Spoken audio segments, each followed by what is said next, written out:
evening, everyone. This is Erin O'Toole, leader of the Conservative Party of Canada. I'm pleased to welcome you to our telephone town hall tonight and to let you know we're also live on Facebook and YouTube. Tonight, we're talking with people across the Greater Toronto Area, my backyard. We're talking about the path to recovery and how Canada's Conservatives will secure the future. You will have a chance to ask me any question you have about this election and any question you might have about Canada's recovery plan. Our plan to get our economy back on track, our country back on its feet after COVID-19. So if you have a question for me, please press *3 on your phone now.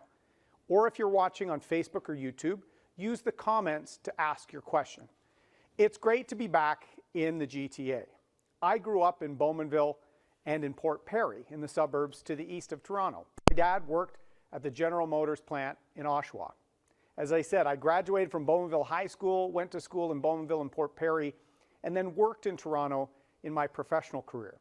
I've lived in the region most of my life, and I know that the Greater Toronto Area in Southern Ontario is a great place to live, work, raise your family, and retire. That's why, like my parents, my wife Rebecca and I chose to raise our kids in the region. I know that GTA families are worried about the future, worried about skyrocketing housing prices, endless gridlock, the cost of living, and hospital wait times. It's about time we had a Prime Minister who personally knows and understands the challenges facing families in the GTA. I will be your voice in Ottawa as Prime Minister, and I want to be very clear right off the top. Having an election right now in a pandemic is frankly reckless. And just this week, Mr. Trudeau was campaigning in a hospital. Rather than focusing on an election, the Prime Minister of our country should be thinking on how to best meet the threat of a Delta-driven fourth wave, how to secure our economic recovery for small business owners in the GTA, how to tackle the skyrocketing cost of living that Canadian families are facing. After so many years of over-promising and under-delivering for Toronto, for the suburbs, Mr. Trudeau is thinking he should be rewarded with a majority in this election. There may be 4 parties on the ballot, but there are really only 2 choices in this election: Canada's Conservatives or more of the same. Mr. Trudeau, along with Mr. Singh and the NDP, they have an agenda of more borrowing, more debt, higher taxes, and rising prices. Canada's Conservatives will stand up for hardworking Canadians and their families. That's why we're running on Canada's recovery plan, a plan to get Canada's economy firing on all cylinders. It's our plan to secure 1 million jobs that were lost during the pandemic and more. It's to have accountability by introducing tough new anti-corruption laws. It's about showing mental health leadership by implementing our Canada Mental Health Action Plan. It's about securing our capacity to be more prepared in the future for future pandemics and threats. And finally, our 5th pillar is about securing the economy and balancing the federal budget over the next decade. Canada's Conservatives will secure the future of every community in our region and across Canada. If you have any questions on Canada's recovery plan, hit *3 or add your question to the comments. And I'm so proud to be speaking to families, small business owners, and retirees in the GTA, alongside a good friend of mine, someone that I had the good pleasure of serving in the House of Commons with and in Cabinet with, the Honourable John Baird, who's moderating this tonight. Take it away, John. Thank you very much, Erin. I'm John Baird. I've had the honour of previously serving as Canada's Minister of Foreign Affairs and a Member of Parliament from right here in Ontario, and I'll be your moderator tonight. I support Erin O'Toole's vision for Canada. As he said, Erin was raised in Bowmanville, Ontario, with the middle-class values of hard work and helping your neighbour. Before his career in politics, he served our country in the Royal Canadian Air Force for more than a dozen years. Erin stands up for hardworking Canadians. He wants to work for you, and as a parent of 2, he wants to make sure that for generations to come, Canadians can grow up with world-class services such as healthcare, a thriving economy, and secure finances. The telephone town hall is about to start, so please press *3 to ask Erin a question or comment below if you're watching it on Facebook. Again, if you have a question for Erin O'Toole directly, please press *3 now or comment below if you're watching us on Facebook. So let's get started and go right to the phones. We have Jillian from Uxbridge. And Jillian wants to talk about seniors and the rising cost of food. Jillian, please go ahead. Oh, hi. I'm a senior in Uxbridge, and every week when I go shopping, the groceries are like $10 more. The grocery stores are ripping the seniors off, and we are having a very difficult time in existing now. So, Erin, I've known you. I lived in Newcastle, and I know that you're a good person. And what can we do to help? Well, thanks so much, Jillian. Thank you. Erin. Thank you, Jillian. Yes, I'm very honored that I've been able to be your member of parliament, both in Newcastle and when I represented Uxbridge for a time. And a former advisor to me and a former councillor from Uxbridge, Jacob Mantle, is our candidate. Will make a great MP for Pickering Uxbridge. And Canada's recovery plan, Jillian, is about giving Canadians a break, particularly seniors on fixed income. They're seeing their pensions remain flat and cost of living skyrocket across the GTA, and groceries, as you said, we've seen that skyrocket, 10% increases in some categories. Canadians spending hundreds, if not thousands more over the year for their grocery bills. So we want to give Canadians a break. We're going to introduce a grocery code of conduct and actually try and put downward pressure on prices in the large grocery chains. We've been fighting for that for over a year. We're going to try and keep your costs down for internet, for cellular rates as well. We're going to have a GST holiday, Jillian, in December to give Canadians a break and to give bricks and mortar retailers a break, because to get that GST savings, you're going to have to make a purchase in a bricks and mortar store, not online. We're also going to provide more relief for seniors to stay in their home. We're going to double the Canadian Workers Benefit for some seniors who are transitioning out of the workforce into a more part-time job.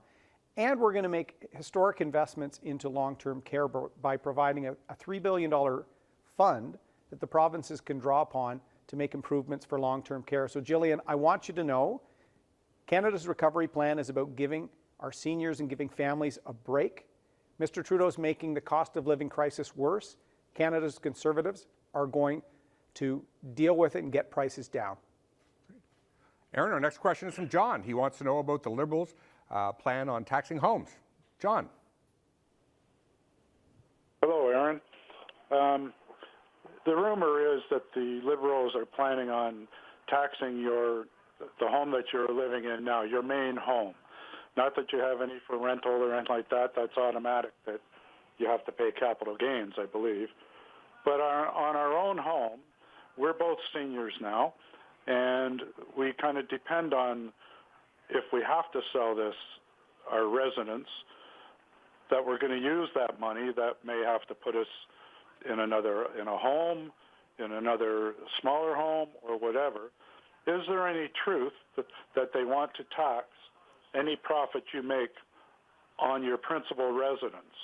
Erin, that's a great question. What do you say? Thanks, John. This is a concern we share and we hear all the time, because the Liberals have asked CMHC to provide a study on taxing home equity, and they've been tracking home values through CRA, the revenue agency. And so it concerns us, because that would be kind of an attack on the middle class, which use that exemption from capital gains in the primary residence as a way of saving for retirement, is exactly as you described it, John, so that you can use that equity to make sure that you can plan for your retirement if you transition into a smaller home or eventually into some sort of retirement home.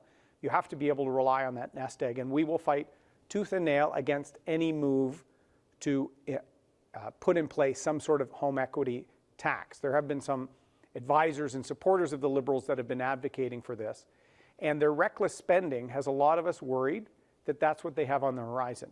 The Parliamentary Budget Officer has said that Mr. Trudeau, on the path he's on, there would be no balance to the federal books until 2070.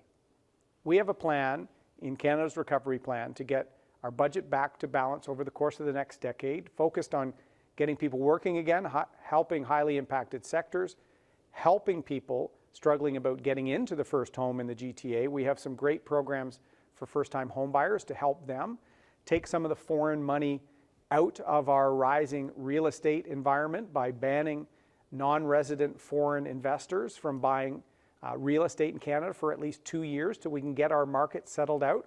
And John, we will fight any effort to try and tax people's primary residence. We want to see people get a break. We want taxes to come down. That's why we're going to balance the budget and have a balanced approach to our economy. Our next question is from Mrs. Irwin, and it talks about national defense. Mrs. Irwin. Yes, Mr. O'Toole. My question is, there's not one party that is talking about anything for the budget for the defense of our forces. My husband is was a highly decorated naval person, and the current frigates are, I think now, coming up to 40 years old, 35 years, and the cost of refurbishing them are well over the billions. The submarines are 35 years old that I think we purchased from Canada or from England are 20 years old, and there'll be a hell of a price to refurbish them. And I'd like to know what you're doing about the defense for our country. There's not Great one question. Yeah, well, thank you, Mrs. Irwin, for that. And thank you for being part of a military family and for your husband's service.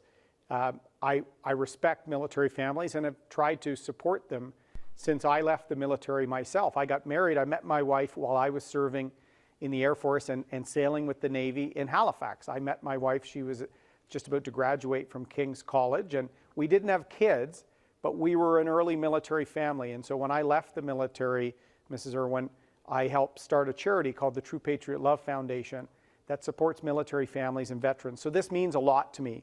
I want to invite you. I refer to my plan a lot. I carry it around a lot. Page 97 has our commitment to defense. We have to give our men and women in uniform the equipment they need to do the job. I know about the frigates you talk about, Mrs. Irwin, because I sailed on one. I sailed primarily on HMCS St. John's, the pride of Newfoundland and Labrador. I had an incredible time serving alongside incredible Canadians, doing fisheries patrols, landing on Hibernia off of our Atlantic coast, serving and training with our allies, the Americans, and with our allies in Norway and in NATO. It was an amazing experience. It made me an even prouder Canadian, and we need to give our men and women what they need, both in the Army, Air Force, and Navy. We have a plan to do that in a way that's effective. We also need more support for our Arctic sovereignty. And I would like to fix the procurement mess once and for all, because I flew on the Sea King helicopter as a navigator. The Sea King was canceled while I was a cadet at military college, and we were still debating it when I got to Parliament Hill 20 years later. So we need to fix procurement, and we've got a plan to do that. So thank you for a question that's kind of right up my alley as a veteran. Our next call is about foreign affairs, but before I call on that questioner, I want to encourage everyone who has just joined us. You can press *3 to ask a question directly to Erin O'Toole, the Leader of Canada's Conservatives. Our next question, though, is from Ian on foreign affairs. Hello, Erin. Hope you're doing well. I'm a resident of Durham. My question is about foreign affairs. I was disappointed to see that that's not a topic on the leaders' debate, particularly because I'm concerned about the lack of presence of Canada on the foreign stage, and particularly the dismal performance with respect to Afghanistan. And I'm wondering what you might be able to do about that. Ian, that's a great question. Erin. Well, thank you, Ian. I'm fortunate our moderator here tonight was a great foreign affairs minister when Canada was respected on the world stage for standing alongside our allies and standing up for our interests and our values. That's what we need to do as a country. And the situation in Afghanistan, Ian, was terrible to see. Tragic for the women and girls on the ground to see the Taliban, after 20 years back in control. It's been heartbreaking for our veterans and military families who feel a deep connection from the war in Afghanistan. And here is the tragedy. Mr. Trudeau called an election in the middle of a pandemic with forest fires in BC and complete chaos in Afghanistan. And for months, and in some cases years, veterans, NGOs, Canadians were telling the Trudeau government that we needed to get people out of Afghanistan that were at risk because they helped Canada. Interpreters, contractors and their family, at risk because they served alongside our men and women, our diplomats. In fact, for several years I've been advocating, trying in a nonpartisan way to get some of these people back. Mr. Trudeau, Mr. Sajjan, Mr. Hussein have completely ignored these pleas. And like everything, Mr. Trudeau only acts when things are literally in a crisis. There's no leadership from Mr. Trudeau. And I think Canadians deserve a prime minister that is more than just announcing things. We need action.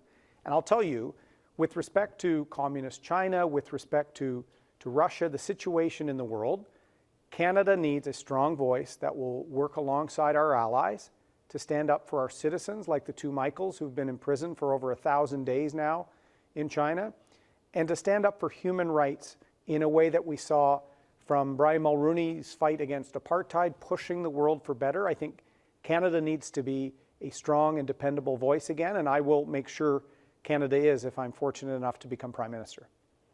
Our next question is from Christopher in Oakville about the economy. Christopher. Thank you. Hi, Erin.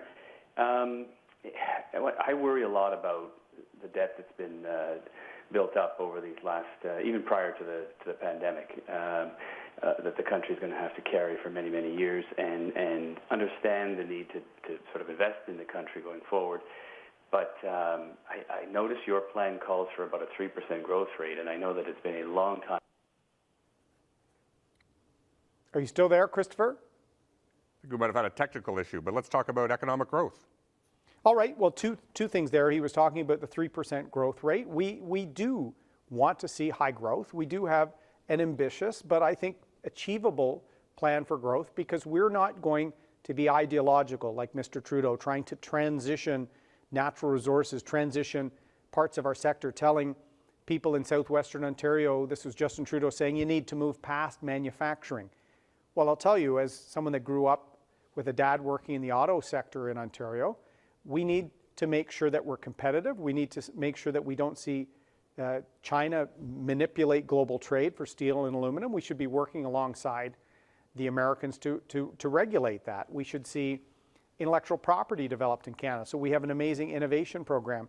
So we're confident we can see that capital on the sidelines and the $160 billion of capital investment that left Canada under Mr. Trudeau's watch. We know a lot of that wants to come back if they see a plan to get the economy back on track. And then, Christopher, with respect to the debt, you're right. Pre-pandemic, Mr. Trudeau put on about $100 billion worth of debt in good economic times with largely strong employment numbers that he inherited from us, really. He put on debt and was running massive deficits when he said he'd never have a deficit more than $10 billion. So like everything, Mr. Trudeau says one thing and does the opposite. And I'll tell you, in Oakville, we have Carrie Colburn, who a leader within the chamber, great private sector experience, will make a fantastic MP as we implement our recovery plan to get the budget back to balance, to start tackling that overspending, to keep pressure low on costs and taxes, to give families in the GTA a break. That's our commitment. Well, our next question is from Frank, who has a question about children with disabilities. Frank. Hi, Erin. How are you today? I'm well, Frank. How are you? I'm good, thank you. Definitely support you 100%. Glad you're there. I hope you win. One thing that I'm concerned about is kids who become adults that have severe disabilities and really can't help themselves. Their parents typically choose one to continue with their career while the other one has to stay home to take care of their kids 24/7. But there's really nothing in your plan or in your platform to improve their lives or give them a little bit more benefit so that we can plan for their future when we're not here any longer. You did have something in your plan about increasing the accessibility to the federal disability fund that's there now, but these kids just need more, and there's nothing there for them right now. Great. Children with disabilities, Erin. Well, thank you very much, Frank. And you know, one of my first meetings with a constituent as a brand new MP was on this very issue with respect to kids with autism that were growing and becoming adults, losing some supports, and parents wondering how they could provide for their kids. So I want you to know, in our plan, we do have a series of commitments. At page 134, we're going to double some of the benefits with respect to disability. We're going to make more families eligible for the disability tax credit. That was something Mr. Trudeau a few years ago tried to change to make less families eligible, and we worked alongside some advocacy groups to actually fight against those changes to make sure that they applied, because that eligibility for the disability tax credit can also impact the registered disability savings plan, which is something that was very important to the Conservative government that John and I were a part of, something the late Jim Flaherty, our friend who was finance minister from the GTA, from Whitby, that was very, very much in support of making sure that we're giving families flexibility to help. Because about 1 in 5 families lives with someone in their family with a disability. So Frank, we want to have a strong economy in large part so that we can make sure that we can take care of the vulnerable, take care of our neighbors, and build strong communities. So our relentless pursuit of employment and economic growth is so that we can keep a generous safety net there to help people. So I'd invite you to look, Frank, because we do know that families with children that are aging, that have disabilities, need support, and we want to be there for them. I'm just going to remind everyone you're listening to Erin O'Toole, Leader of Canada's Conservatives. If you'd like to ask a question of Erin directly, please feel free to press *3 to ask a question. Our next question, though, is from Bob from Aurora, who wants to talk about Liberal scandals. Bob. Are you there, Bob? Yes, I am. Sorry about that. Well done, Mr. O'Toole. You're running a very good campaign with your team. Oh, thank you. Well, it's still a lot way to go, so we got a lot more hard work to do. Are you, Mr. O'Toole? Yes, can you hear me, Bob? Yes, I can. Sorry about that. I just want to say congratulations. You're running a very, very good campaign with your team. And I'm a little bit puzzled about some of the issues that are being discussed. Like, for example, in the last couple of years, the Liberal government has been mired in some controversial issues with regard to charity. Like, for example, the We charity. There was a lot of money spent on that issue. And nobody seems to be held to account on that. And I was just wondering what your thoughts were on that. And what? Great question. Thoughts on Liberal scandals? I've always got time to talk Liberal scandals, John. No, but in all seriousness, Bob, it is very troubling when we have a Prime Minister that has been investigated 3 times for his ethical conduct. You know, there used to be an approach that the ethics rules were there without sanctions attached to them, because if you were a public official, there was an element of shame with being found to have breached the ethics laws. There appears to be no shame. The first ethical scandal, the trip to the private island, it wasn't just Mr. Trudeau and some close family members. He took other MPs, he took the president of the Liberal Party. There's a culture of entitlement around Mr. Trudeau and his close group that has just not faded. And we saw that with SNC-Lavalin, we saw that with the We charity, and while the finance minister, the previous one, Mr. Morneau, resigned, Mr. Trudeau seems to never take responsibility for his conduct. It's always someone else's concern. It's always a misunderstanding. The problem starts at the top. Leadership is about setting the example. And what example does he set for his team with his own conduct? That's why in our plan, Bob, we're going to have tough new transparency and accountability laws. We're going to actually have major sanctions for someone who violates the ethics rules, especially multiple violations. And the scale will go up based on how many times you've broken it, your economic background, and the offense itself. We're going to have more transparency so that groups that are lobbying for these contracts, as we've seen groups like the We charity do using friends and close access. They weren't registered to lobby. They should be.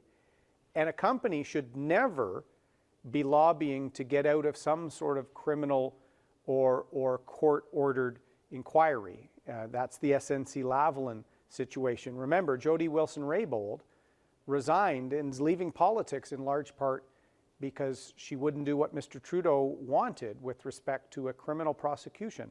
So we need to clean up the mess in Ottawa. There's really been a drift of this unethical conduct, and we need to restore people's confidence in our public institutions, from the Prime Minister's office itself to the Canadian Armed Forces, which I love as a veteran, that's been mired in Mr. Trudeau's cover-up of allegations of sexual misconduct. So we're going to have transparency and accountability, and that second pillar of our recovery plan is about accountability and restoring trust in government. Our next question is from Sandy in Burlington about an Aboriginal issue. Sandy. Yes, hi. Good evening. I want to know why the subject of Aboriginal people is not even being raised, to my knowledge, so far. I want to know why Aboriginals still to this day, after promises from Trudeau in the last election, to make sure that they have running water. There's 16 places still with no running water. And I think Canada... Running water.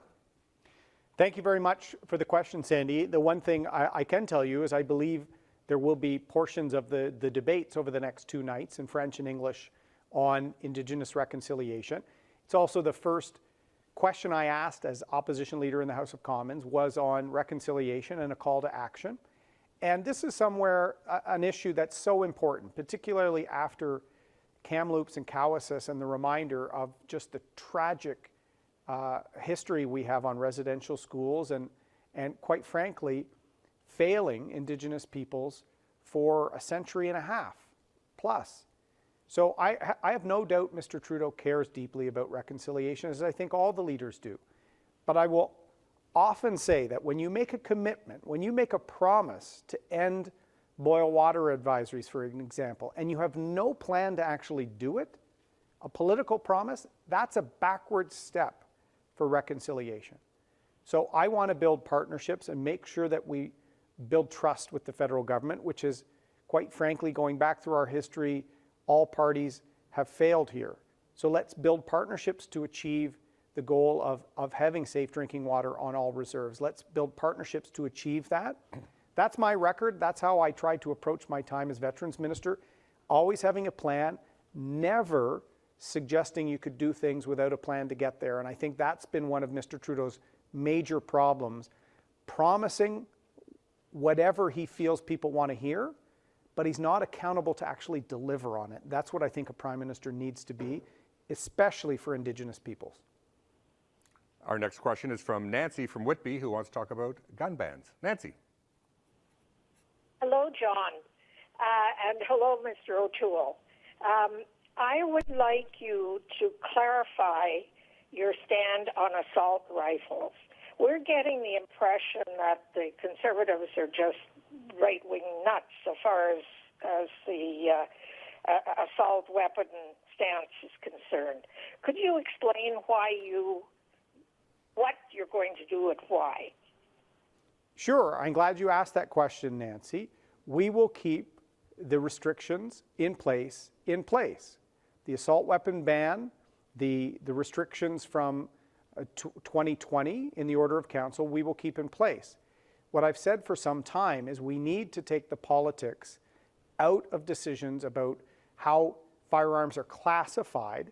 It needs to be based on fact and objective review, so that politicians aren't using this to demonize hunters or farmers, for example. What happens is, and we've seen this with Mr. Trudeau, he will do that while ignoring the big issue facing our cities, which is a huge rise in street gang and organized crime shootings using illegally smuggled firearms from the United States. So I've proposed in our plan an approach to tackle that by working with police, by working with border officials both in Canada and the United States to stop this flow. If you speak to police, they will tell you that has been the major increase over the last few years, has been from illegally smuggled firearms. But look, Nancy, you're in Whitby. I grew up in Bowmanville. I'm a suburban dad that I want to make sure we have safe streets and communities, cities, the suburbs and rural communities. That's why I've been clear. We're going to keep the restrictions in place. We're going to have this review of our classification system to try and depoliticize this issue. Mr. Trudeau is trying to bring in American-style attacks.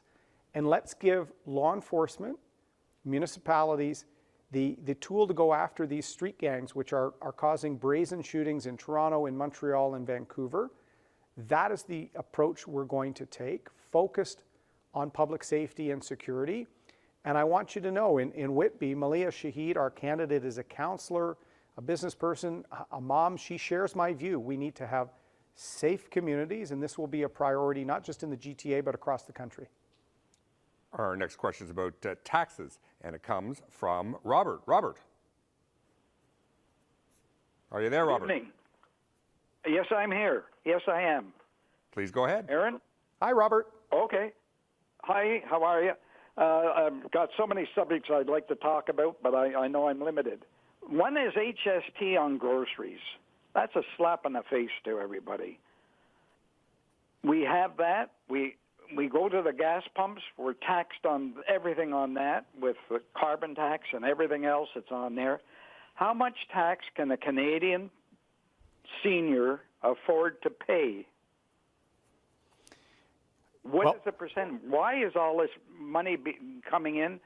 Is it to build a bigger population of civil servants in Ottawa? What is the problem here? Well, thank you, Robert. This is something that I think Mr. Trudeau doesn't think about too often, which is there's only one taxpayer. And when you keep taxing and taxing and increasing, and Mr. Trudeau has done that with incomes, he's done that with small business. He took away some of the tax-free savings account room that seniors have had. He put on automatic increases on taxes like excise and alcohol are going up automatically. He's tripling his carbon tax. There's a tax on a tax within the carbon tax. And you're right, there's a fatigue. And for seniors on fixed income, they can't compete with this rising inflation and cost of living crisis and taxes when pensions are flat. So what we've done in Canada's recovery plan, we want to give people a break. We want to fight against the cost of living crisis, in part driven by Mr. Trudeau's inflation. So we're going to have more competition in cellular and in internet to get prices down. We're going to introduce a grocery code of conduct and put pressure to have more downward pressure on groceries as well. We want to make sure that people get a break in December. We're going to have a GST holiday that will help consumers. At the end of the year, it's been a tough year and a half for our country, but it's also meant to help bricks and mortar retailers as well. We're going to give, as I said earlier, working Canadians, we're going to double the working Canadians benefit to make sure that some seniors, as they're transitioning out of the workforce, get more of their hard-earned money in their own pocket. And we want to make sure that government gets back to balance in a way that's fair without driving up taxes on Canadians. So, Robert, I hear you. The only option in this election is more of the same with Mr. Trudeau and Mr. Singh, more high spending, more high tax, or a conservative plan to secure our future. Listen, if you're just joining us, you're talking with Erin O'Toole, leader of Canada's Conservatives. You can ask questions on Facebook as well, but if you want to ask a question directly to Erin, you can press *3 to ask a question if you've just joined us. But Erin, our next question is from Mohammed about the issue of Islamophobia. Mohammed. Hello, sir. Hi, Mohammed. Hello. Yes, sir. How are you? I'm doing well, thanks. I hope you're well. Yeah, inshallah. I am praying for you. Hope you are going to be the next Prime Minister on September 20th. Thank you. So the reason for my question is there are two questions. One is like kind of, I believe in Islamic faith, but I am seeing it so many Islamophobia everywhere. Even recently also in the place where I am working also, there's a mosque close. Are you still there, Mohammed? We must have a technical issue. Okay. But Islamophobia, what about a plan to combat Islamophobia? Well, I want to thank you, Mohammed, for the support and the question. And one of the really darkest parts of the pandemic, it's been a really tough 18 months for our country, but the rise of intolerance, of acts of racism, of Islamophobia, of anti-Semitism, has been really the pandemic, the shadow pandemic within COVID, and we have to fight against it. That's why really my first time leaving Ottawa in months was to go to the vigil in London, and I'm glad that all leaders were there to send a signal that when a family's out for a stroll on a Sunday night, they should not be subject to hate and violence that shocked the country, and we have to stand together. So we will work with organizations like the National Council of Canadian Muslims and others to try and make sure we play our role. I'm very proud, as you may know, Mohammed, in Whitby we have Malia Shahid, already an elected councillor who is our candidate. We have Nadeem Akbar in Milton. I said when I became leader, a little over a year ago, still in the pandemic, I said I wanted the Conservative Party of 2021 to tackle the challenges and opportunities of Canada in 2021 and to have a cross-section of people from all backgrounds and communities to make sure that the Conservative Party and our plan includes and engages everyone. And I want to send that signal loud and clear. And Mohammed, I want to work with the community to make sure that we fight back against Islamophobia and all signs and all examples of intolerance that we've seen, sadly, on the rise. Don from Richmond Hill, you're on with Erin O'Toole. Hi, how are you? I'm well, Don. Hope you're well. I am, and I'm telling you, you already have my vote. But my question is, will you support Canadians using Canadian oil at Canadian prices rather than buying oil from a country like Saudi Arabia? That's a great question, Don. And I often think that not enough folks across the country, particularly in our region of the GTA, know about how much of a leader Canada is when it comes to energy and when it comes to getting carbon emissions down, when it comes to partnering with Indigenous leaders and communities. Every barrel of energy, every rare earth mineral, every timber, every piece of lumber that is Canadian that you take out of the global supply chain, who does replace that? You're right, it's countries like Saudi Arabia, Venezuela, Russia. I think Canada can be global leaders in what's called ESG, environmental social governance. I add an I for Indigenous partnership, where our energy can be some of the lowest carbon intense, the highest standards of human rights and workplace practice, and support economic reconciliation for First Nation communities. That's my goal, Don. And this is why I think we have to make sure, and this is part of Canada's recovery plan, that every part of our economy recovers. Every Canadian family, including those working in Fort McMurray, in our energy sectors in Alberta, Saskatchewan, Newfoundland, Labrador, they deserve a COVID recovery as well. Not just Mr. Trudeau and Mr. Singh, build back better, we're going to approve these jobs and we don't like these jobs. Let's try and make sure we recover as a country, we get the economy moving, and we show continued leadership on reducing emissions, making sure our extractive sector, our natural resource sector are leaders. They are already. I think the developed democratic world should only be using energy resources from a country like Canada. And our climate change plan will meet our Paris targets. We'll work on reducing intensity of carbon emissions, but make sure that all parts of our country have an economic recovery. That's our commitment to you. Erin, Betty from Georgetown has a question on childcare. Betty. Hi, Mr. O'Toole. How are you? I'm well, Betty. Hope you're well too. Thank you. The Ontario Liberals are pledging to have universal child care for all families at $10. Did we lose you, Betty? We've lost Betty. Betty had a question Let's on see if we child care and can the not lose conservative people. plan. This is a good opportunity for us to contrast what Mr. Trudeau is promising and what we're going to commit to delivering. The Liberal Party has promised national daycare 9 times.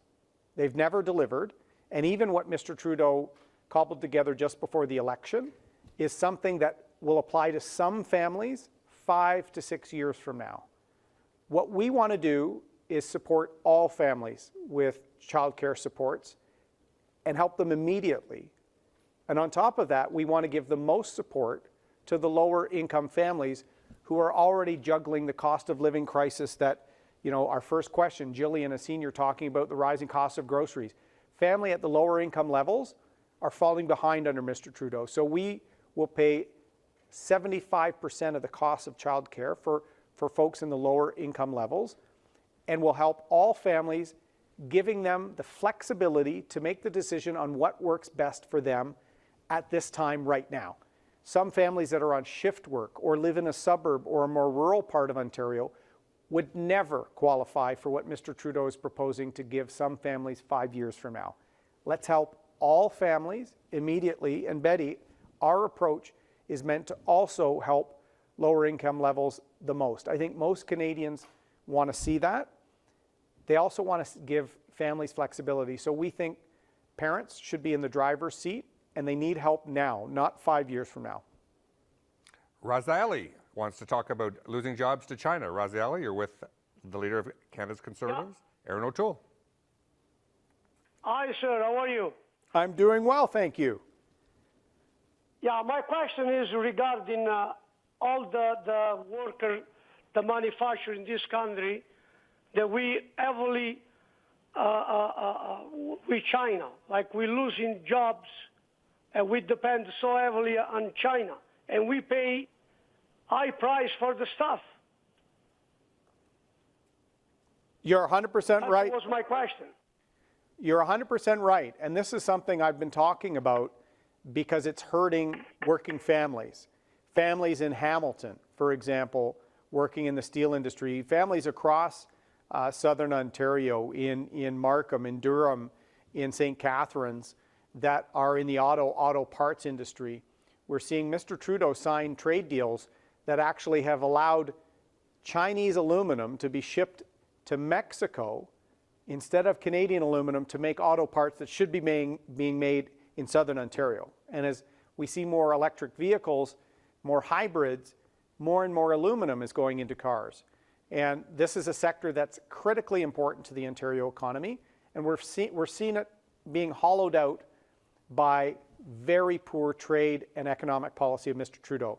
Mr. Trudeau has not worked now with 3 presidents in the U.S. on a joint approach with respect to Chinese steel and aluminum. I will make sure we have a serious approach to balance global trade where the communist leadership in China has been gaming the system, transshipping and hurting Canadian jobs, hurting our competitiveness. We need free and fair trade, and primarily amongst countries that follow the rules. And so we need to align with the U.S. and allies like Australia and others to rebalance the situation. That will help us, particularly steel fabricators across southern Ontario. That will help us in Hamilton and in Sault Ste. Marie. The aluminum in Western Canada and in Quebec is some of the most environmentally low emission aluminum in the world. We should make sure that we support these industries through a fairer approach on trade. And I'll tell you, the Conservative government will support an economic recovery in all sectors. We're not picking and choosing. We want to see this economy rebound. We want to see Canada a place to invest in again. And we have to have a serious approach with respect to trade and to work with the United States to counterbalance the negative impacts of China. Janet has a question about universal health care. Janet, you're on the air. Yes, hello. Thank you, Erin. I would like to, first of all, mention that it's been a pleasure listening to you tonight because it's obviously apparent that you're on top of things and you have a good platform. And quite frankly, I'm tired of a prime minister that was born with a silver spoon in his mouth, has no respect for the country's purse strings, and a former drama teacher who was, very well evident on his trip to India. So having said that, I would like to know what your theory is for universal health care going forward. Well, thank you, Janet. I think we need a prime minister that actually has a plan to follow through on what they say. And I think people are constantly kind of disappointed by Mr. Trudeau, who will try and say what he thinks he needs to say, but never follow through. And part of what a leader has to do on everything from the economy to reconciliation with Indigenous peoples, as per a question earlier today, right through to ethics and transparency. You have to have a plan, you have to deliver. That's what leadership is about. Anyone can read out a press release. It's about building a team and delivering for Canadians. And on healthcare, Janet, we've relied on our public universal system like never before in this pandemic. My respect for our nurses, our physicians, our technicians, our PSWs, people working in the system, particularly in the first wave, they must have been scared about the unknowns with COVID-19. Yet they went in. They were often trying to find PPE and masks on their own because Canada didn't have a national stockpile that was up to date. They worked for us. So that's why the first full day of the campaign, I launched Canada's Recovery Plan, which will make a once-in-a-generation commitment to our public universal system. Dramatically higher level of investment than Mr. Trudeau has offered. 6% minimum increase per year, stable and predictable, and without tying strings to it. We want to partner with the provinces, not pick squabbles with them, as Mr. Trudeau's been doing even through this election. That would represent over 10 years, Janet, a $60 billion commitment to rebuild, to allow provinces to give relief for some of our frontline supporters, responders, to fix some of the gaps in long-term care. Let's partner here. Let's not have Ottawa dictate. And what's been very disappointing, Janet, in an election, in a pandemic that I said should not have been called because of the fourth wave, Mr. Trudeau called the election anyway, and then was caught within days misleading people on social media about my commitment to our public and universal system. The first time a Canadian politician has ever been called out for manipulating public commentary and video on social media was Mr. Trudeau's pandemic election. I think Canadians deserve better. We've put forward a very transparent plan of supporting and strengthening our public and universal system. We're going to do a bit of a poll right now, Erin. So the question is to all of our listeners. We're going to go back to Erin in just a moment, but I have a question for you. If Erin and the Conservative Party can count on your support, if they can, please press 1. If you are supporting another party, please press 2. And if you're not sure, please press 3. And now we're going to go to Chris from Mississauga. Chris, you're with us. O'Toole, how are you doing? I'm doing well, Chris. So I hope you're doing well as well. I am. I just wanted to say, I think this conference call is a great idea. Whoever came up with this idea definitely deserves a raise. But I have a question also. A lot of the polls are showing that the most likely outcome of the election will be a minority government. If that were the case and there were a Conservative minority government, could you maybe talk about some of the challenges you might expect in terms of implementing your platform the way it is? And also on the flip side, maybe some of the ways that you might find agreement and be able to work with some of the other parties as well to implement it. That's a great question, Chris, and I will give a raise to our telephone town hall team because they are an effective way for me to take your questions live. *3 if you have a question for me, as John's been saying. We are running on Canada's Recovery Plan. So, Chris, the easiest way in the future that I will try and lead, if I'm fortunate enough to become Prime Minister, will be to execute on our plan. 1 million jobs in 1 year, focused on getting the economy back on its feet. That's our first pillar. The second, transparency and accountability to clean up the sort of ethical mess in Ottawa. The third pillar is on mental health and wellness. It's something I've worked on for many years. In fact, I've worked on a nonpartisan basis with Romeo Dallaire, a former Liberal senator, on mental health for first responders and veterans. So I've shown you can work across the aisle on issues that are important. The fourth pillar, being more prepared for a pandemic in the future. We were caught slow. We were caught without supplies. We were caught slow at the border. We don't have domestic vaccine capacity. We need to fix that. And the fifth pillar is to get back to balance over the course of the next decade. That might be difficult because Mr. Trudeau and Mr. Singh seem to think that they can spend with abandon forever, with inflation coming up, with risks of interest rate increases. But my approach in this campaign, Chris, will be to talk about our recovery plan, to try and earn the trust of Canadians.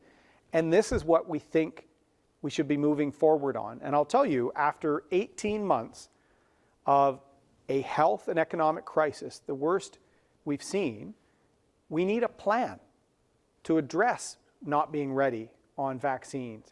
We need a plan to deal with the rising rates in depression in young people, the terrible rise in domestic violence rates. We're showing some leadership here, and that will be our roadmap in the future. Our next question is Patrick from Richmond Hill. Patrick, you're on the air. Hi, Mr. Erin, is this you? Hi, Patrick. Yes, it's me. Hi, I just want to say I love the platform, the positive campaigning you're doing. It's a very strong platform, and I'm a big fan of these telephone town halls you're doing. I think it's a great change for campaigning, but I know we have limited time, so I'll just cut to the chase.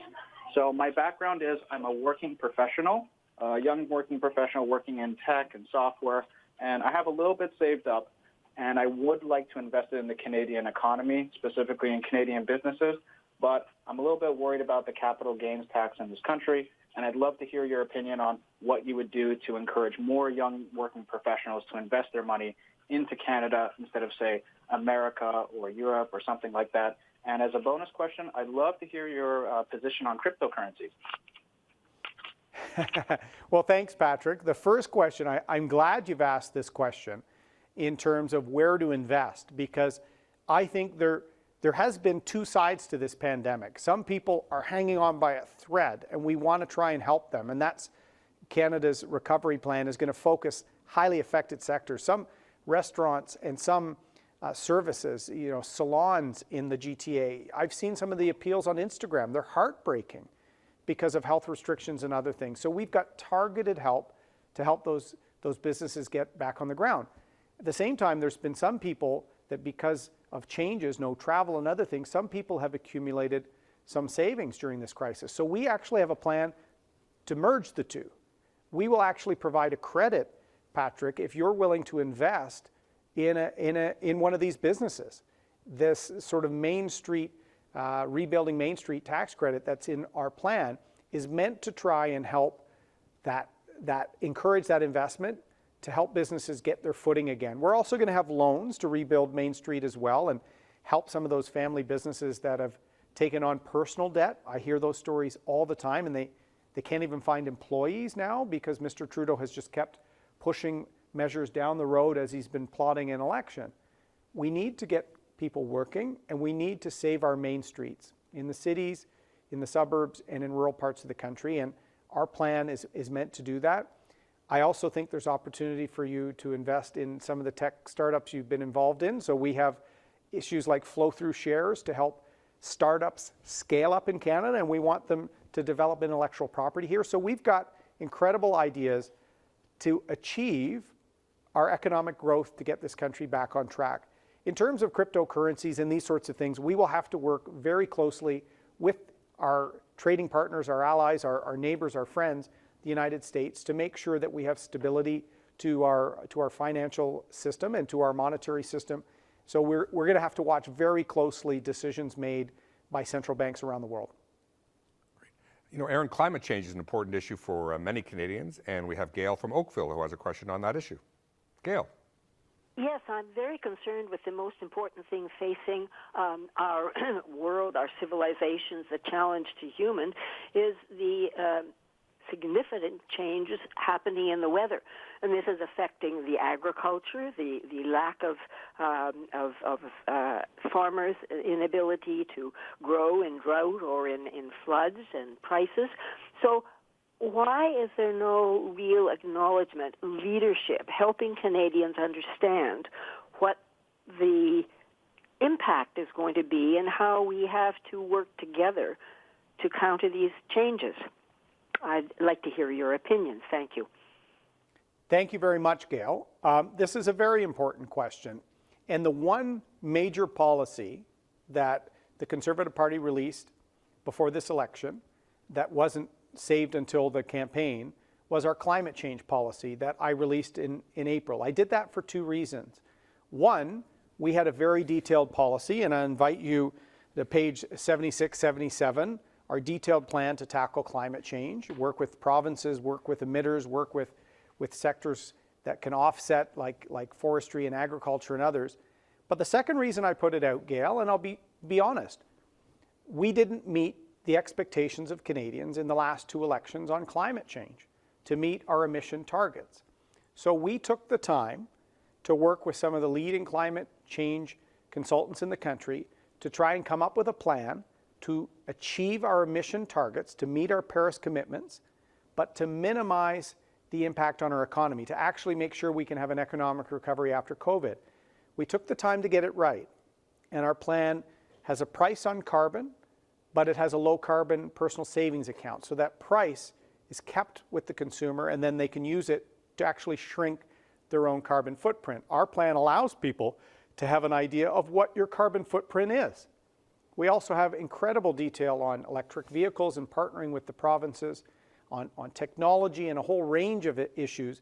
But Gail, this is the thing, I think you nailed it. We have to work together, all levels of government, industry, and sectors of the economy that can sequester and actually help us achieve offsets of emissions as we're reducing emissions in higher exposed sectors like energy and manufacturing. We need a serious plan. Mr. Trudeau has never made his commitments on emission reduction as Prime Minister. He makes claims like he'll never change his carbon tax rate, and then he triples it. We've got a plan that can meet our objectives, but get the country moving again, because I often say, Gail, without a strong economy, without people working, without us getting our country back on its feet after COVID, we can't tackle climate change and some of the inequalities and other issues we need to work on as a country. Our next question is from Jane, who wants to talk about how you will work as Prime Minister to incorporate diverging views. Jane. Hi, can you hear me? Yes. Hi, Jane. Hi, Mr. O'Toole.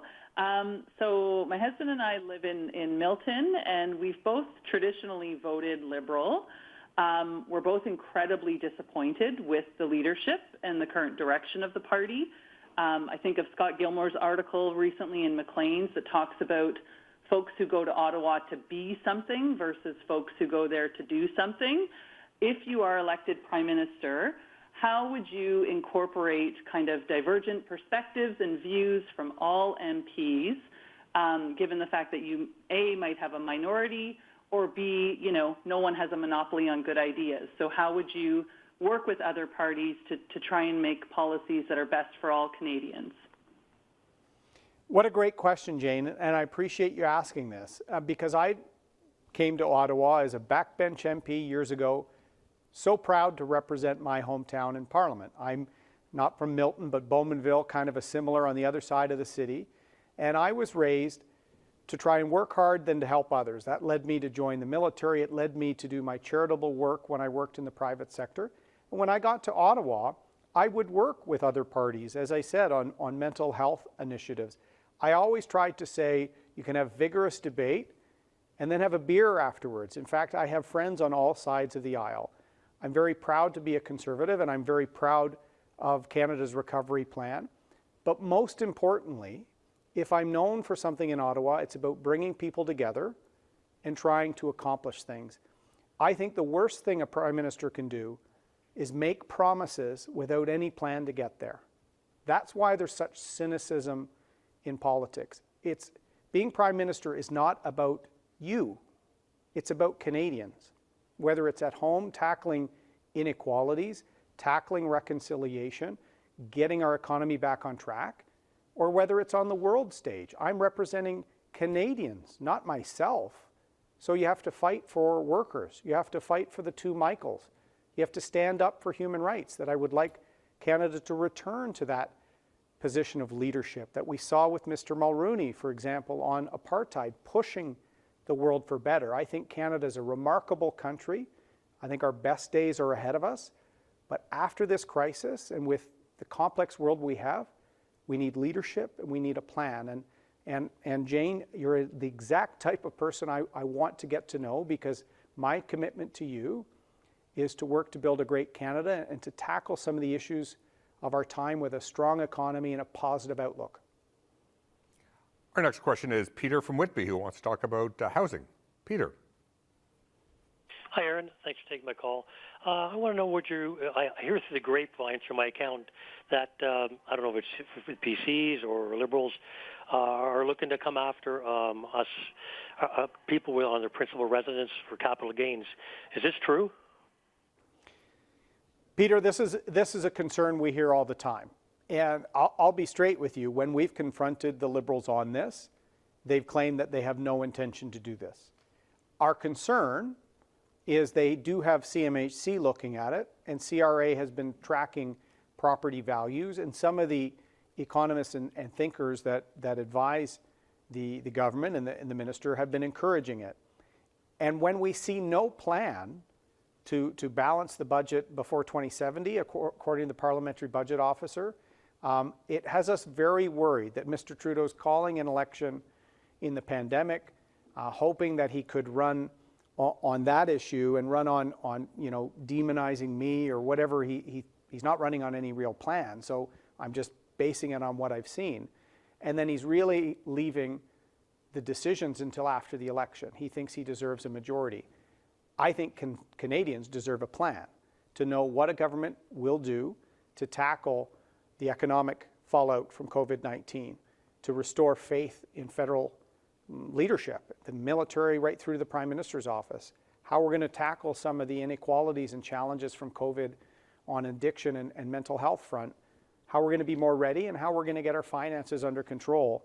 That's our plan, Peter. And right now, the housing crisis, I couldn't afford a home in Whitby or Brooklyn these days.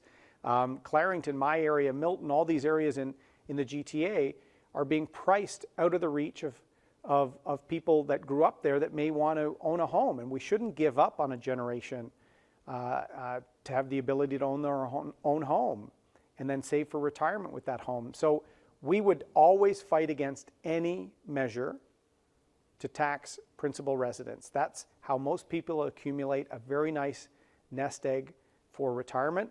We also want to give you a break on some of the pressures of inflation that we've seen in the last year or two, by getting bills down, by giving a bit of a GST holiday, and making sure that we tackle some of the folks that are working at the lower income levels, give them a doubling of the Canada Workers Benefit, other things to make sure that people get ahead by working, not extending the CERB and other things indefinitely that's causing challenges in our economy. Listen, we're going to get back to Erin in just a moment, but now I have a question for you. If Erin and the Conservative Party can count on your support, please press 1. If you are supporting another party, please press 2. And if you're not sure, please press 3. Our next question is from Ryan in Burlington. Ryan. Hello. Hi, Ryan. I have a good day, sir. I have a problem that comes with regards to old age. We seem to have a two-tiered system now, a system from 65 to 74 and a system from 75 and above. I mean, we came up with this $500 situation paid to anybody over 75. Now the raise coming in next July was also for people over 75. What about the people who've already retired at 65? They've got to wait 10 years to get anywhere going along? What is your plan for this? Thank you, Ryan. And this is something we've heard from a lot of people, how unfair it was that Mr. Trudeau created this kind of two tiers of being a senior. He provided no reason for it whatsoever. And of course, the cynical person in me, which lately with a lot of Mr. Trudeau's actions, I'm very cynical. The fact that he paid out this payment and called an election shortly thereafter, that seemed to be an attempt to bribe Canadians with their own money at a time that he's also run up about $500 billion worth of debt. What we have to do is help vulnerable seniors. And I've talked about this, Ryan, especially seniors that want to stay in their own home after they lose a spouse. They see all their costs the same, but their income, because of the loss of a partner, goes down dramatically. And with inflation, as Jillian said right off the top, seniors who are on fixed income are falling behind already because of inflation.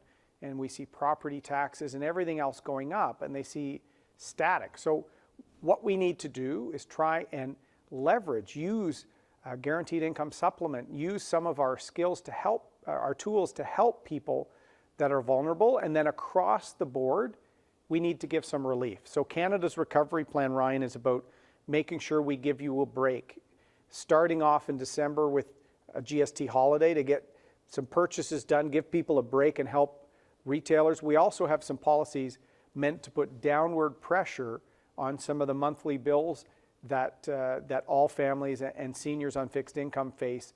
We want to give you a break and tackle this overspending by Mr. Trudeau that is leading to more and more tax increases by the Liberals and more of this two-tier approach rather than try to be fair. So Mr. Trudeau's never explained exactly why he's doing this, but it has a lot of seniors concerned that he's created these two different categories just for his own political purposes.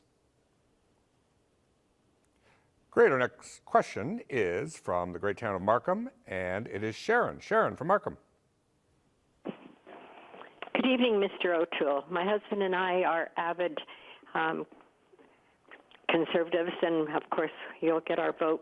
We're concerned about all the money that Mr. Trudeau is handing out for free to young people who have no incentive to go to work.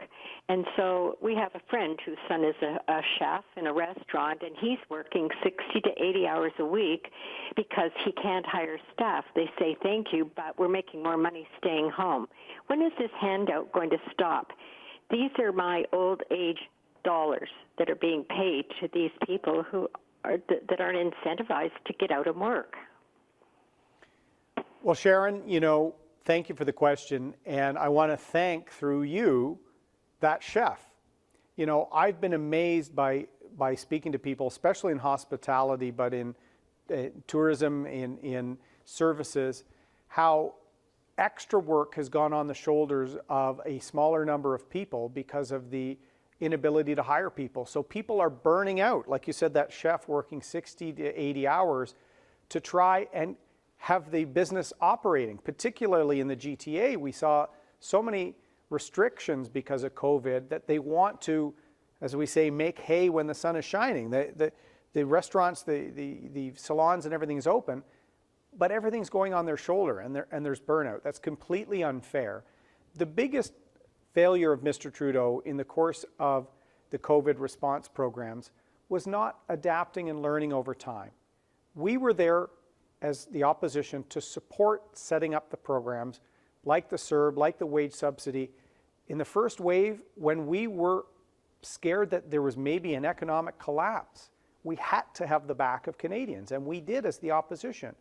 But we, over time, tried to get the government to see the reality of COVID for the second and third waves, where some big businesses, some sectors like grocery, were having record profits, and other restaurateurs and others were hanging on by a thread. We needed to change the programs. And there was no need, quite frankly, to put students onto the CERB. We recommended expanding the summer jobs program, expanding grants, expanding a number of ways that could have also helped businesses and some of the folks struggling while helping students at the same time. It was inappropriate for them to spend hundreds of millions of dollars on 15-year-olds who were dependents of their parents. That's not a smart way to allocate help in a crisis. But this is Mr. Trudeau's approach. He doesn't lead from the front. And Sharon, one thing I can tell you from my experience in uniform to my experience working in the private sector and understanding how you have to respond to the needs of the economy, we will not make those mistakes, because his approach has caused that chef to be hitting burnout. It's also caused our deficit to be much, much higher than it needed to be in this crisis. So we have a plan out of this mess, Sharon. It's called Canada's Recovery Plan, to get the economy working, to focus on work, and to get our budget under control, back to balance over the course of the decade. COVID is obviously a huge priority for Canadians. So our next question is on that topic from Alexandra. Alexandra. Hi, thank you. Hi, Erin. First, I want to just say thank you for inviting me to this, because it's nice to hear everything that you've been saying tonight. And I mean, I was going to vote Conservative anyways, but now you've really convinced me. And yeah, so it's nice to hear everything that you've been saying. My question is COVID. I'm tired of it. I don't want to go into a fourth wave. And I've been seeing in the news that you've been promising a very high 90% rate of vaccinated people, and just wondering, how are you going to get there? All right, thanks for a great question, Alexandra, and thanks for your support. If you are more supportive now after listening to the town hall, tell a friend, because we still are trying to make sure that we get our message, get Canada's recovery plan out. And vaccines are critical in our fight against COVID-19, the most important tool. And I often tell the story about how my wife and I taped our vaccination process and promoted it to try and help people get vaccinated. Some people have questions, some people don't like needles, there's a whole range of issues. We need to let people know that they're safe and effective for use. And what is frustrating for me, when we tweeted out that video, Mr. Trudeau complimented us, because he knows for a year I've been pushing for vaccines faster. We need quicker access. We need to get it to the vulnerable, our seniors, Indigenous communities in remote parts of the country. He knows I'm very much in favor of using vaccines. So in this election, he's tried to mislead people to suggest I'm not. That's not how you bring people together during a crisis. That's not leadership, Mr. Trudeau. If people have concerns about vaccine for whatever reason, we have to work together, not have an us versus them in a crisis. So our plan to get there, let's give people time off to get vaccinated. It's just as important as voting, for goodness sake. It give you time off. Get your ride there. Let's educate. There are some communities that have had bad experiences with the public health system in the past. Let's try and overcome that. These are personal decisions related to health, and we have to respect people. And I think informing them, answering questions, educating in some cases is far better than forcing or intimidating. We need unity in a crisis.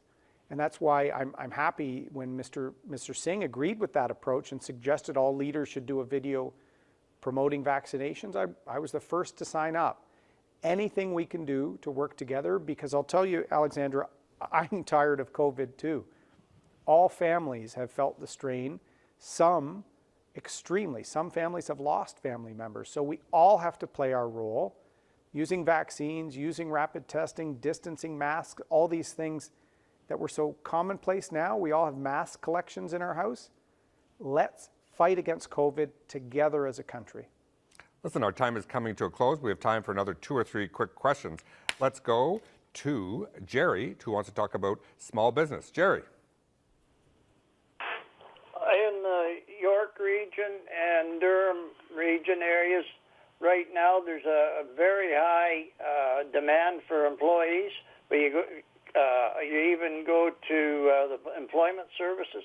They say, oh, well, we have nobody wanting to work. How are we going to get our young people and our workers to go back to work so we can get employees? This is my main question. Well, thanks, Jerry. This is exactly what we need to focus on, getting people an opportunity to work, to succeed, and then ramping down programs that are encouraging people not to. You know, the issue you're talking about, Jerry, in the York region is what I see in Quebec, what I've seen out west. There are jobs, there are opportunities, but because we haven't adapted the programs to meet the current needs of the workforce, Mr. Trudeau is just kicking the can down the road with respect to the economy. It's completely unfair, as we said earlier in Sharon's question, the chef working all the long hours. So we have to wind down the support programs responsibly, making sure that there's no huge flare-up of COVID or something like that, because we have to take care of folks, but we have to make sure that it's more advantageous to work. And we've actually provided some incentives to employers to actually boost employees and to get a bigger boost, the jobs boost we're calling it, if they hire someone who's been unemployed or off work for more than 10 months. So we have an employment insurance program. We have to get back to the structure our economy is used to having, which is job opportunities, searching for job opportunities, and having people's back through an effective EI system. We've also suggested we need to expand EI to make it longer for someone with a serious illness. We're also going to provide some more supports for grieving families and make our EI system more compassionate. But we have to get working again as a country. That's why the Conservatives, we launched Canada's Recovery Plan on the first full day of the campaign, Jerry. We need to get the country working, back on its feet, back on track in all parts of the country, and I can't stress it enough. We need a plan of action after COVID-19, and that's what a Conservative government will implement. Erin, we have a question from Christina in Mississauga who wants to talk about the divisions in our country. Christina. Good evening, Mr. O'Toole. Thank you for taking my call. My question. I wanted to talk a little bit about restoring trust in government. Our current and acting Prime Minister is, I would say, breeding hate amongst his people within his own country and ultimately creating a fracture in communities.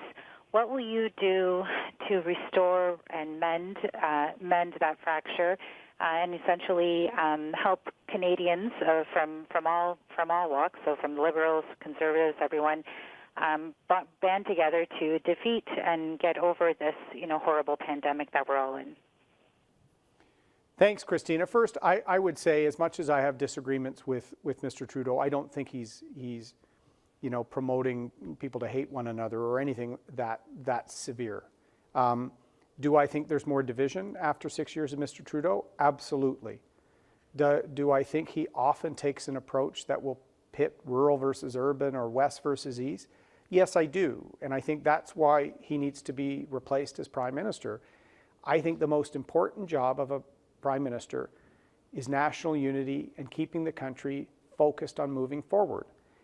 Have a strong economy, tackle inflation, give people opportunities to work so that we can have a strong economy to bolster our healthcare system and to tackle inequalities and issues we face. Even in this campaign that Mr. Trudeau called, all the other leaders were saying, in fact, we had a vote in Parliament to say there shouldn't be an election during the pandemic. He ignored all of that and called an election for himself. And then he's tried to use vaccines, he's tried to use manipulated statements on me and other issues to divide people. I don't think that's the hallmark of a leader that wants to unite people towards a goal, which is let's get through COVID together. So that's my approach, Christina. I want to heal some of the national unity rifts. I often tell the story about meeting a veteran in Alberta who wants to give up on a country he served because he feels that his province has been abandoned by the Prime Minister of the country. I've said, let's use the remarkable democracy Canada has to unite the country again. And I think Canada's Conservatives, we have a new leader, we have a plan of action for our country, and I'm trying to run a positive campaign because I believe in this country, I believe in its people, and I think our best days are ahead of us. But we need a plan, we need an ethical government focused on the well-being of Canadians, not the well-being of people around the close friends of the Prime Minister. So that's my approach, Christina. Let's unite, let's have a plan, and let's have a strong and true north, strong and free. Erin, our very last question is from Mary, and Mary wants to talk about housing in the GTA. Mary, you're on. Oh, thank you for taking my call. I've been waiting the whole hour. Thanks, Erin. My problem is the escalating price of homes in the Toronto GTA area. I think part of the problem may be the fact that investors from out of the country are purchasing multiple properties and holding them while they're being built. And when they are built, the prices naturally have gone up, and then they've put them on the market or wait a little bit longer, leaving them vacant in order to make some more profit. And our own young Canadians cannot afford to purchase a home, and I really think that should be addressed. And perhaps we could keep these people from investing in Canada and driving the prices up in the Toronto area. Thank you so very much for taking my call. Well, thank you so very much, Mary, for being patient. If you were on this call, because I know we have thousands of people across the GTA, thank you for being patient. I'm glad we're ending with you with a question that comes up all the time, especially in the GTA, especially I was just in the lower mainland of BC with my family, housing and people being priced out. Two categories: first-time home buyers. We've got a generation of young people almost giving up on home ownership, and we've got to give them that chance. And also seniors, Mary, I hear a lot about folks that want to downsize and they can't afford the home, the smaller downsize, and they're worried about eating up all their retirement egg because there's just been such pressure. So we have a very detailed housing plan put together by our team, including a young housing shadow minister I have who's done great work here. And our centerpiece of it is tackling exactly what you've said, Mary. We're going to ban foreign non-resident buying of homes in Canada for 2 years and then review it in 2 years, because we know it's having an impact, particularly in the Vancouver region and in the GTA, and there is no reason for it. If someone is not ever intending to live here and participate and pay taxes and start a business or work, they're just pricing out Canadians from their own community. That's completely unfair. And Mr. Trudeau put a 1% surcharge on these foreign transactions. We're going to ban them. Mr. Trudeau voted against our efforts to push this months ago. We will act on this as part of our multifaceted plan to tackle the housing crisis. We're going to actually free up federal lands and properties to help. We're going to focus transit money on building density and accelerating supply. We're going to have changes to mortgages to help first-time home buyers. We're going to build more purpose-built rental housing, because there's a rental housing crisis in the GTA as well. So Mary, we hear you loud and clear. We launched this at the beginning of the campaign. We will deliver on Canada's recovery plan. Well, thanks, Erin. Canada's Conservatives are ready to deliver Canada's recovery plan and stand up for GTA families and, frankly, for all Canadians. That's why I'm glad you're leading Canada's Conservatives in this very important election.